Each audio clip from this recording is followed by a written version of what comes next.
Model 3512-8500-SA2P. It's a tube swedging machine and also an expanding unit. The expanding unit works with the 2-palm buttons. It's semi-automatic or manual operation. It has a control system. Here's the controls there. That's manual or automatic, and there's a PLC system inside there.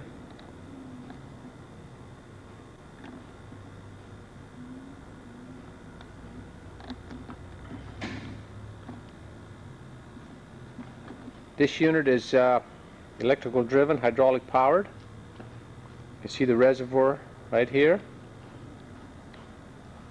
It's got a lot of tonnage, approximately 40 tons of forming and clamping forces.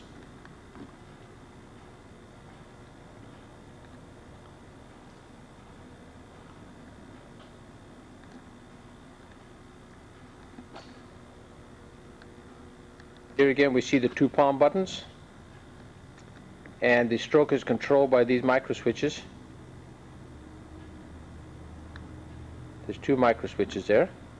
The hydraulic clamp, and this hydraulic clamp houses collars that are dual purpose. In other words, if you flip them over, you have a different diameter.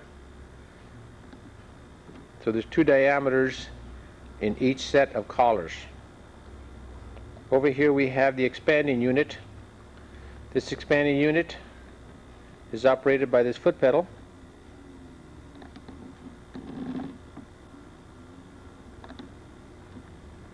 And this expanding unit houses tooling that can be expanded. There's segmented tooling that can be expanded with a pull type arbor or a push type arbor. And we're going to be going through a sequences here to show how the different operations work. We're looking at the electric motor. This is a 15 horsepower electric motor. Here's the oil filter. Here's an air system that's used for the tube stop assembly. The tube stop assembly is to ensure that the tube is always placed in a proper position when forming, so that everything will always be repeatable. Now we're looking at the tube stop assembly. There's the arm for the assembly, and this tube stop operates with an air actuator. Here's a proximity switch here that has to be made before the forming cylinder can advance. If this were not the case and the tube stop arm were down and the forming cylinder advanced, it would destroy the arm.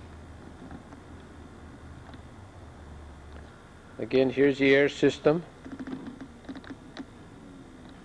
which is your air regulator, your air solenoid valve to operate the air actuator. Now we're looking at all the tooling that is included in this machine.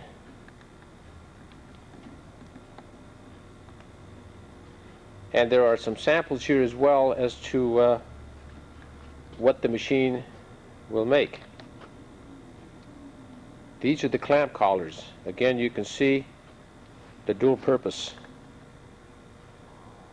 So for each set of these, there's 2 diameters.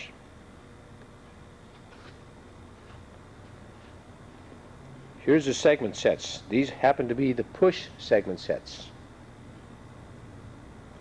And there is the pushing arbor that you see there. Right here we're looking at a special adapter so that we can make these special forms that are an expanded tube with a flange on the end with a smaller diameter, which we'll go through that on an operation and you'll see. This is the segment sets for the pulling arbor, which is mounted on the machine at the moment. And these right here that we see are the dies for making the flares or expanding tubes. Now there is a sample of the of the form, special form that is made. These are for making truck exhaust tube adapters. And then here's some expansions.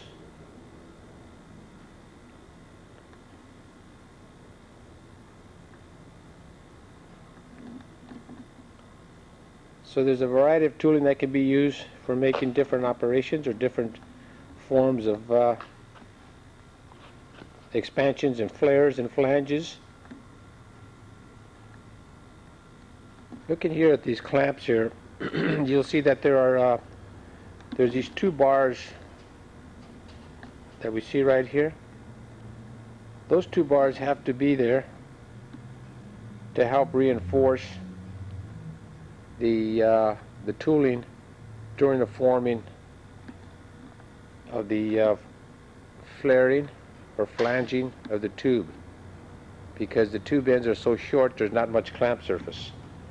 We'll be doing some samples here shortly and you'll be able to see exactly what we mean. We're going to make a sample here part. And the first thing we're going to do is we're going to expand a straight tube. Go ahead and see it expanded. There's the first stage of this, and we expand it to the specific diameter that we want.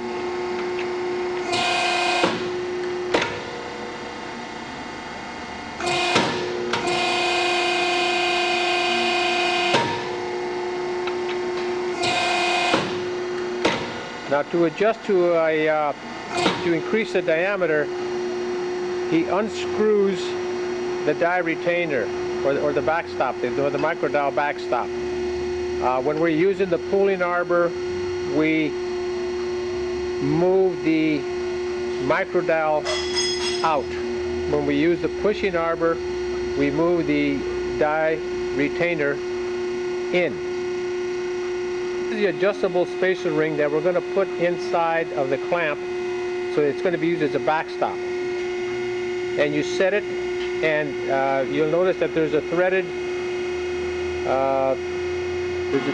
shaft there, and that ring with the threads on it, you move it forward or backwards to get the length that you need for the expanded portion so that it's a backstop. The expanded tube, and he's going to fit it inside the clamp, and it fits inside there. Fortunately, we don't have a straight tube so that we can demonstrate how we're going to do the flare, but we're going to put in a tube that's already been formed. He sticks it inside. The expansion is already made in the back side. This particular one already has the flange on it. Now he hits the two palm buttons. The clamp closes. The form cylinder advances.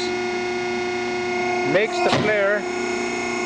Comes back, stops. The clamp opens up. He pulls out the part. I think the part after it's formed.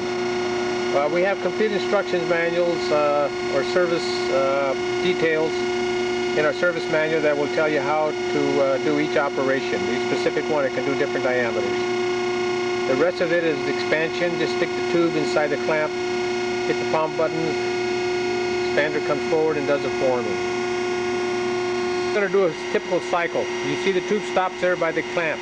He hits the two palm buttons, clamp closes, tube stop removes itself from harm's way.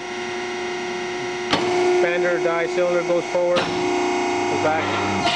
That's a complete cycle.